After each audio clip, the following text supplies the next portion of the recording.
12 ಕ್ಷೇತ್ರಗಳಲ್ಲಿ ಜೆಡಿಎಸ್ ಸ್ಪರ್ಧೆ ವಿಚಾರ 12 ಕ್ಷೇತ್ರಗಳಲ್ಲಿ ಸ್ಪರ್ಧೆಗೆ ಜೆಡಿಎಸ್ ಚಿಂತನೆ ಮಾಡ್ತಾ ಇರಬಹುದು. ಆದ್ರೆ ಆಸೆ ಪಡೋದು ತಪ್ಪೇನಿದೆ ರೀ ಅಂತ ಸಚಿವ ಡಿಕೆ ಶಿವಕುಮಾರ್ ಹೇಳಿದ್ದಾರೆ. 12 ಲೋಕಸಭಾ ಕ್ಷೇತ್ರಗಳಲ್ಲಿ ಜೆಡಿಎಸ್ ಸ್ಪರ್ಧೆ ಮಾಡೋಕೆ ಚಿಂತನೆಯನ್ನ ಮಾಡ್ತಾ ಇದೆ. ಹಾಗಾಗಿ ಈ ಒಂದು ವಿಚಾರದಲ್ಲಿ ಆಸೆ ಪಡೋದ್ರಲ್ಲಿ ತಪ್ಪೇನಿದೆ ಅಂತ ಡಿಕೆ ಶಿವಕುಮಾರ್ ಅವರು ಈಗ ಪ್ರಶ್ನೆಯನ್ನ ಕೇಳಿದ್ದಾರೆ. 28 ಕ್ಷೇತ್ರಗಳಲ್ಲಿ 12 ಕ್ಷೇತ್ರಗಳನ್ನ ಜೆಡಿಎಸ್ ಸದ್ಯ ತನ್ನ ಅಭ್ಯರ್ಥಿಗಳನ್ನ ಕಣಕ್ಕಿಳಿಸೋದಕ್ಕೆ ಯೋಚನೆ ಮಾಡ್ತಾ ಇದೆ ಅಭ್ಯರ್ಥಿಗಳನ್ನ. ಆದ್ರೆ ಇದು ಜೆಡಿಎಸ್ ನ ಚಿಂತನೆ ಇರಬಹುದು, ಆದ್ರೆ ಆಸೆ ಪಡೋದ್ರಲ್ಲಿ ತಪ್ಪೇನಿದೆ ಅಂತ ಡಿಕೆ ಶಿವಕುಮಾರ್ ಅವರು ಪ್ರಶ್ನೆ ಮಾಡಿದ್ದಾರೆ. 28 ಕ್ಷೇತ್ರಗಳಲ್ಲಿ ಜೆಡಿಎಸ್ ಅಥವಾ ಕೈ ಅಭ್ಯರ್ಥಿಗಳು ಕಣಕ್ಕೆ ಇಳಿತಾರೆ. ಲೋಕಸಭೆ ಚುನಾವಣೆ ಮೈತ್ರಿಯ ಬಗ್ಗೆ ಗುಟ್ಟನ್ನ ಡಿಕೆ ಶಿವಕುಮಾರ್ ಬಿಟ್ಕೊಟ್ಟಿಲ್ಲ. ಬೆಂಗಳೂರಿನಲ್ಲಿ ಸಚಿವ ಡಿಕೆ ಶಿವಕುಮಾರ್ ಪ್ರತಿಕ್ರಿಯೆಯನ್ನು ಕೊಟ್ಟಿರೋದು ಆಸೆ ಪಡೋದ್ರಲ್ಲಿ ತಪ್ಪೇನಿದೆ, ಆಸೆ ಪಡೋದು ತಪ್ಪ ಅನ್ನೋ ಪ್ರಶ್ನೆಯನ್ನ ಮಾಡಿದ್ದಾರೆ. 28 ಕ್ಷೇತ್ರಗಳಲ್ಲಿ 12 ಕ್ಷೇತ್ರದಲ್ಲಿ ಜೆಡಿಎಸ್ ಸ್ಪರ್ಧೆ ಬಗ್ಗೆ ಅವರು ಪ್ರತಿಕ್ರಿಯೆ ಕೊಟ್ಟರು. ನಾನು ಅವ್ರ ಪಾರ್ಟಿಗೆ ನಾನು ಸ್ಪೋಕ್ಸ್ ಮ್ಯಾನ್ ಆಗಲಿ, ನಮ್ಮ ಪಾರ್ಟಿಯವ್ರು ಯಾರು ಸ್ಪೋಕ್ಸ್ ಮ್ಯಾನ್ ಆಗಲಿ, ಆಸೆ ಪಡೋದು ತಪ್ಪೇನ್ರಿ?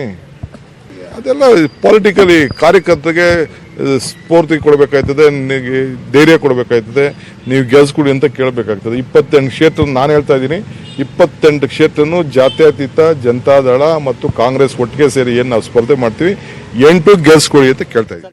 ನಿಗಮ ಮಂಡಳಿ ನೇಮಕಾತಿ ಬಗ್ಗೆ ಕೂಡ ಡಿಕೆಶಿ ಮಾತನಾಡಿದ್ರು.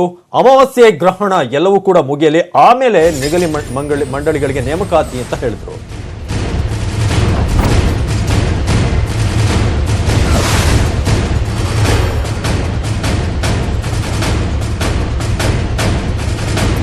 ಈಗ ಇದೇ ಸಂದರ್ಭದಲ್ಲಿ ನಿಗಮ ಮಂಡಳಿಗಳಿಗೆ ನೇಮಕಾತಿ ವಿಚಾರವಾಗಿ ಕೂಡ ಡಿಕೆ ಶಿವಕುಮಾರ್ ಮಾತನಾಡಿದ್ರು. ಅವರು ನಿಗಮ ಮಂಡಳಿ ನೇಮಕಾತಿ ಬಗ್ಗೆ ಡಿಕೆ ಶಿವಕುಮಾರ್ ಅವರ ಪ್ರತಿಕ್ರಿಯೆ ಇದು. ಅಮಾವಾಸ್ಯೆ ಗ್ರಹಣ ಎಲ್ಲ ಕೂಡ ಮುಗಿಯಲಿ, ಆ ನಂತರ ಇದರ ಬಗ್ಗೆ ಫೈನಲೈಸ್ ಮಾಡ್ತೀವಿ, ನಾವು ಹಿಂದೂ ಸಂಸ್ಕೃತಿಯವರು ಅಂತ ಕೂಡ ಇದೇ ಸಂದರ್ಭದಲ್ಲಿ ಡಿಕೆ ಶಿವಕುಮಾರ್ ಹೇಳಿದ್ರು. ಇದೇ 14ರ ಬಳಿಕ ಎಲ್ಲ ನೇಮಕ ಆಗುತ್ತೆ, ಅಮಾವಾಸ್ಯೆ ಗ್ರಹಣವನ್ನು ಕೂಡ ನಾವು ಫಾಲೋ ಮಾಡ್ತೀವಿ. ಬೆಂಗಳೂರಿನಲ್ಲಿ ಸಚಿವ ಡಿಕೆ ಶಿವಕುಮಾರ್ ಈ ಒಂದು ಹೇಳಿಕೆಯನ್ನು ಕೊಟ್ಟಿದ್ದಾರೆ. ಏನು ಕೊಟ್ಟಿಲ್ಲ, ಯಾರು ಡೆಡ್ ಲೈನು ಕೊಟ್ಟಿಲ್ಲ, ಏನು ಕೊಟ್ಟಿಲ್ಲ, ಅವೆಲ್ಲ ಸುಳ್ಳು. ಕಾಂಗ್ರೆಸ್ ಪಾರ್ಟಿ ಲಿಸ್ಟ್ ಕೊಟ್ಟಿದೆ ಅವ್ರಿಗೆ. ನಾನೇ ಎತ್ಕೊಂಡೋಗಿ ದಿನೇಶ್ ಗುಂಡೂರಾವ್ ನನ್ನ ಕೈಗೆ ಕೊಟ್ಟು ನಾನೇ ಎತ್ಕೊಂಡೋಗಿ ಕುಮಾರಸ್ವಾಮಿ ಅವ್ರಿಗೆ ಕೊಟ್ಟಿದ್ದೀವಿ. ನಾವೆಲ್ಲ ಹಿಂದೂ ಸಂಸ್ಕೃತಿಲಿ ನಮ್ಮ ಬೇಕಾದ ವಿಚಾರಗಳೆಲ್ಲ ಇದೆ.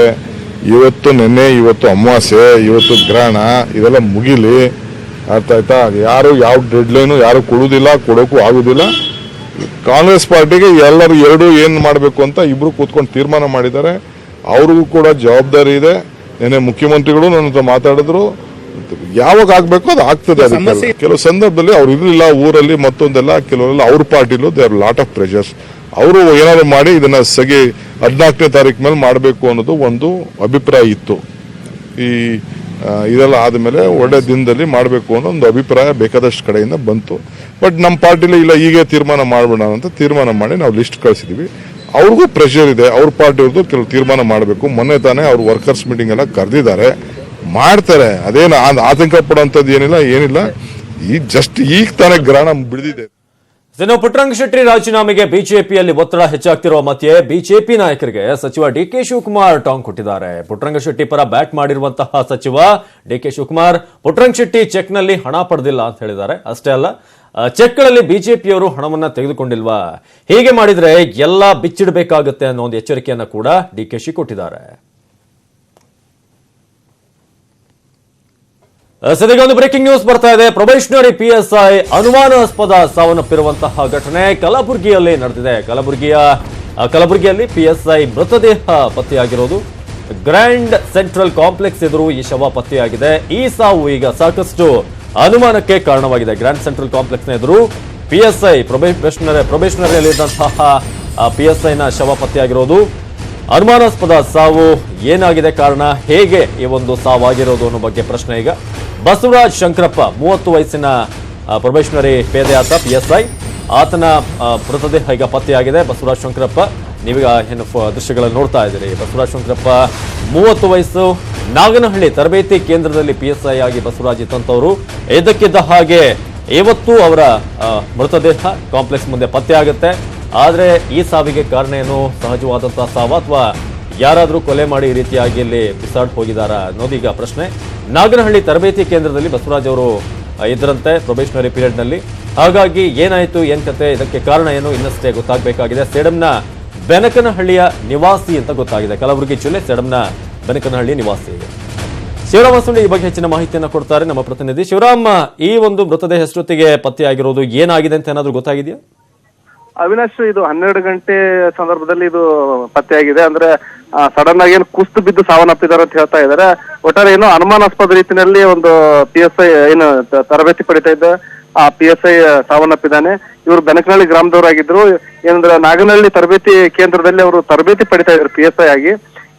ಈ ಸಂದರ್ಭದಲ್ಲಿ ಏನು ಕರ್ತವ್ಯ ನಿರ್ವಹಣೆ ನಿಮಿತ್ತ ಬೇರೆ ಕೆಲಸಕ್ಕಾಗಿ ಬಂದಂತ ಸಂದರ್ಭದಲ್ಲಿ ಈ ಒಂದು ದುರ್ಘಟನೆ ನಡೆದಿದೆ. ಸುದ್ದಿ ತಿಳಿದ ತಕ್ಷಣ SP ಶಶಿಕುಮಾರ್ ಅವರು ಭೇಟಿ ಕೊಟ್ಟಿದ್ದಾರೆ. ಮತ್ತೆ ಈಗ ಬಾಡಿಯನ್ನು ಜಿಲ್ಲಾ ಆಸ್ಪತ್ರೆಗೆ ಶಿಫ್ಟ್ ಮಾಡಲಾಗಿದೆ. ಅಲ್ಲಿ ಸಹ IGP ಭೇಟಿ ಕೊಡ್ತಾ ಇದ್ದಾರೆ.